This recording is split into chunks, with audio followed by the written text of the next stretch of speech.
we shall look at another lesser known pearl in Ignatian spirituality, namely flexibility and adaptation.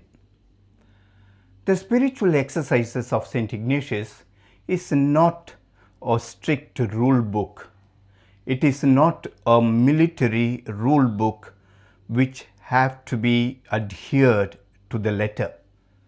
But the spiritual exercises can be considered as a guidebook in the hands of a retreat director, telling him or her how to help the exercitant, the retreatant, to respond to God's invitation, to enter into greater intimacy, to experience greater spiritual relish, to know interiorly who Jesus is, and to taste of the love God has for him or her.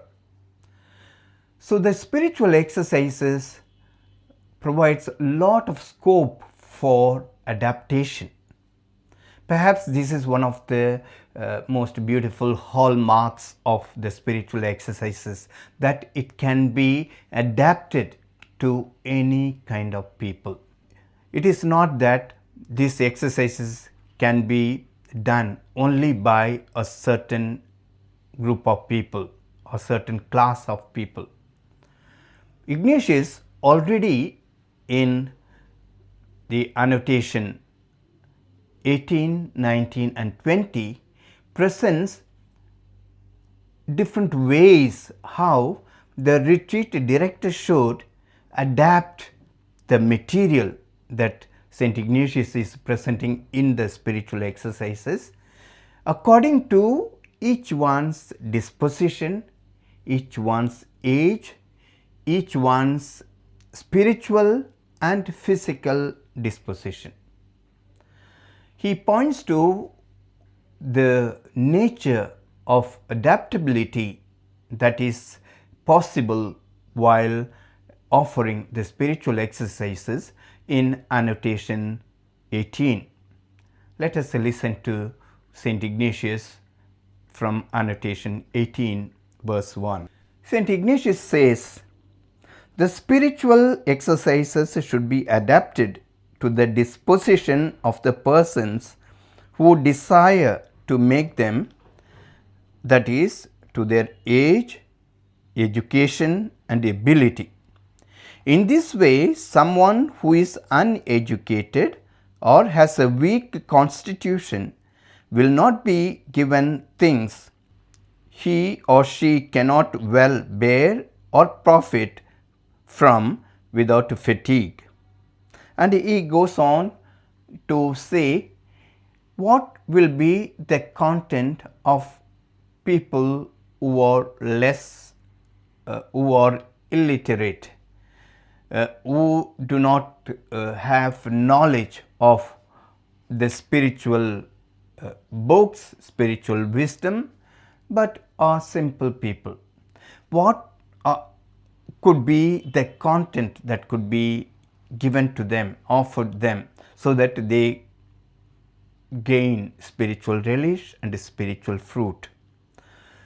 So, St. Ignatius presents three sets of recommendations, adaptations to different kinds of people. In Annotation 20, St. Ignatius presents the regular 30-day retreat for the people who have time and who are able to distance themselves from a familiar place to present themselves to the dynamics of the exercises. And even within these 30 days of retreat, St. Ignatius presents a lot of flexibility, as we see in different annotations, how when a person is experiencing consolation, what could be given, and when a person is in desolation, how that person could be helped. So there is a lot of flexibility even in the regular 30 days retreat. St. Ignatius talks about making the spiritual exercises in everyday life in Annotation 19. That's why this has become popular among lay persons who, with their regular office or duties or home duties, still would like to do the exercises. So 19th annotation gives guidelines for the people to do the spiritual exercises in everyday life situations.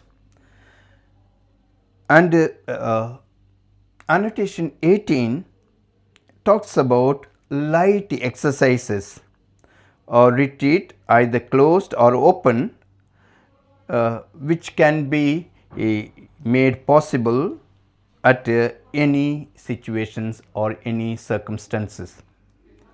In the spiritual exercises, it is the duty of the spiritual director to ascertain where the retreatant is physically and emotionally and spiritually, so that he or she is able to determine what sort of exercises could be offered to that person, so that the person is able to draw greater fruit out of the exercises. Is it possible for people of other religions to do the spiritual exercises? We have seen in several countries that the spiritual exercises are given irrespective of religion.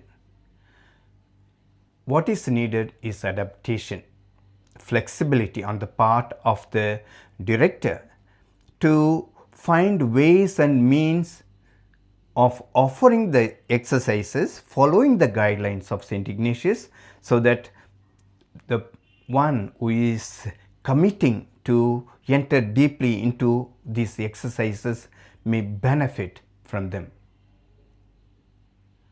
St. Ignatius of Loyola, pray for us.